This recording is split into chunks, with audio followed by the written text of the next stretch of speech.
Oh, niquez vos mères, les pompiers, là! Oh, les pompiers, niquez vos grands-mères!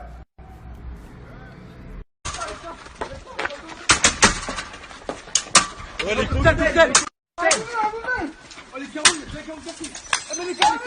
cocktails! Allez, allez! Attends.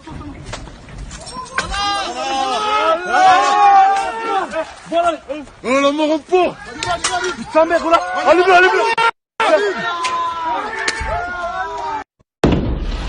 The presidency of Macron is on the brink as riots have begun to break out once again within France's predominantly Muslim neighborhoods. So we're going to take a look at what's behind the latest round of violence in France, how it compares to what happened before back in 2005, and how they're posing an existential threat to the presidency of Emmanuel Macron. I think you're going to find it absolutely fascinating. Greetings, everyone. Dr. Steve here with you. Awesome to be with you. As always, I hope you're all safe and sound. If this is your first time here at the channel, we post 2 videos a day analyzing current events and some super awesome conservative trends so you can live in the present in light of even better things to come. So if you haven't already done so, come on, you know what to do, right? Make sure you smack that bell and subscribe button. It'd be an absolute privilege to have you as a regular part of this channel. This is a great worldwide community where we daily celebrate together the inevitable collapse of left-wing globalism and the unstoppable rise of a new conservative age. Now, before we get into the latest riots that have broken out throughout France, let's give a huge shout out to the sponsor of this video, and that's the Backup Solar Bank.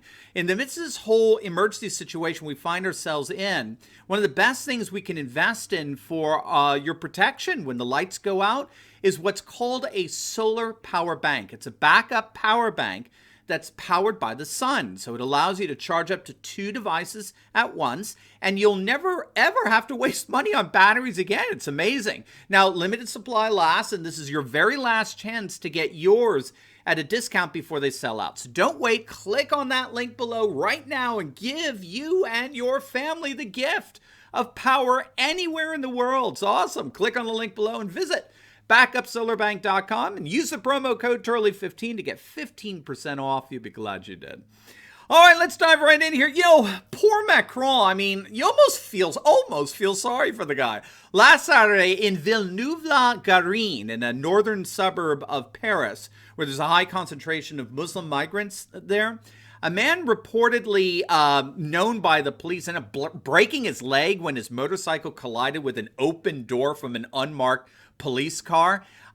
Locals claim that the door opened deliberately to cause the motorist to crash into it, which is an allegation that's being denied by French police. But of course, that's not enough to satisfy the addictions of the cultural Marxist grievance crowd represented by human rights organizations who demanded, of course, they've demanded a full investigation of the police handling of the situation.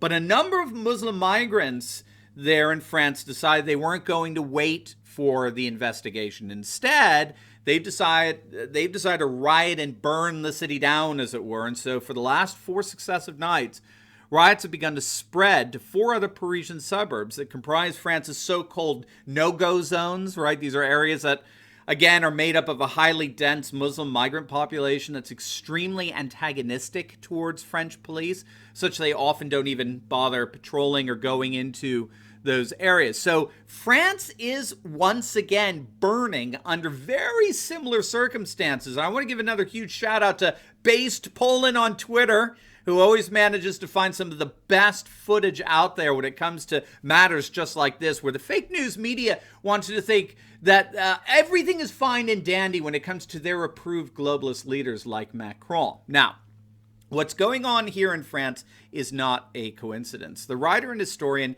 Gavin Mortimer has a really informative piece over at The Spectator entitled Paris's Banlieues Are Burning Once Again. The banlieues refer to the city suburbs that have a high concentration of Muslim immigrants.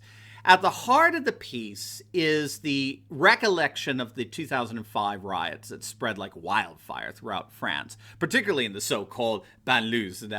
As Mortimer points out, The riots were originally blamed on the deaths of 2 teenagers as they were running away from French police, but that's not what really sparked the riots. What really fanned the flames of this mass escalation of violence and civil unrest was when a stray tear gas grenade fired by police ended up landing into a mosque and exploded and sent women who were in the mosque running out screaming and crying.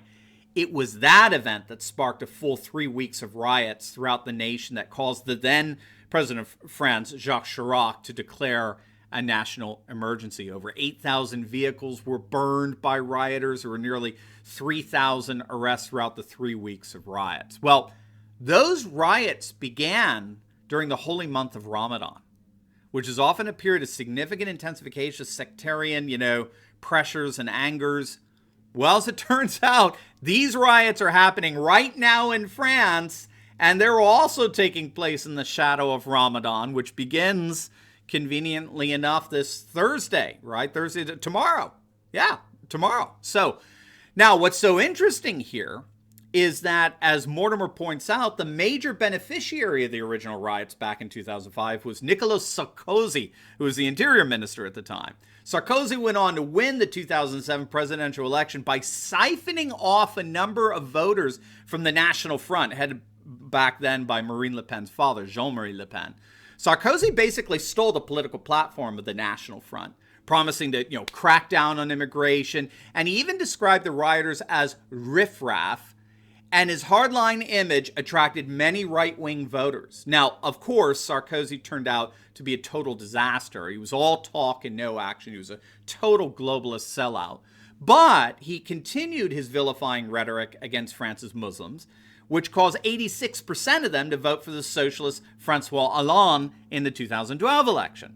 But again, as it turns out, Hollande's socialist government was even more disastrous than Sarkozy's fake nationalist government, which prompted the French then to turn out and vote in the political outsider Emmanuel Macron in 2017. So now where are we?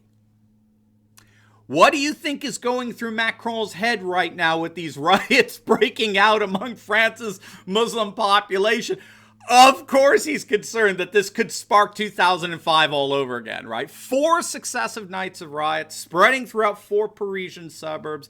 This is a virus of violence that French police are warning Macron could indeed explode into something the French saw 15 years ago. And that's especially the case given the fact that Ramadan begins on Thursday evening. Now, Muslim organizations in France have indeed called on their faithful to obey the confinement rules that have been imposed by the French government as part of France's lockdown. But again, as Mortimer points out in the great article, the more volatile inner city estates could most certainly use Ramadan as an occasion to challenge the rules of the lockdown as an act of civil defiance. And, when you think it through, things are so volatile right now in France that all it would take is for one tear gas canister to come even within proximity of a mosque to ignite fires burning across the whole of France. Things are that volatile. Now, all of this that's going on, all of this is playing into whose hands? Who stands to politically benefit from all of this volatility and unrest?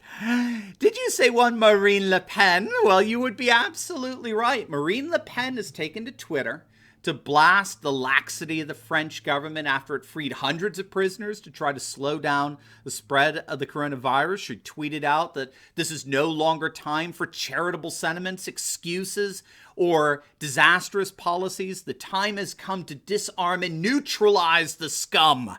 She has consistently accused the Macron government of turning a blind eye to the young Muslim men flouting the confinement rules in some of France's suburbs. And on Tuesday, interestingly enough, she demanded what she called the neutralization of the riffraff. Now, that's our English translation. But do you remember the use of that word, riffraff, to describe the rioters, right, earlier in our discussion here? The French word, as I understand, is racaille. Forgive my pronunciation, right? The word is racaille, which is the exact same word that Nicolas Sarkozy used to describe the rioters of 2005 before he went on to win the presidential election. So do you think that's a coincidence? I think not. I think Marine Le Pen is clearly channeling the very nationalist populist sentiments that Sarkozy channeled, albeit in imposter form with Sarkozy. Marine Le Pen, of course, is the real thing, and she's channeling the very nationalist populist sentiments that won big time in the shadow of the last round of riots that burned throughout France. And so we'll certainly be keeping our eyes on how these riots continue to develop, but you can be sure that if the riots of 2020 begin to even remotely resemble the riots of 2005, Macron's days as president of France are most certainly numbered. Now, before you go, you definitely want to check out my video. I just uploaded it on how the mainstream media is literally imploding as they're seeing record job losses. You're not going to believe the irony in all of this, but let's just say you're going to love it. So make sure to click on the link, and I will see you over there. God bless.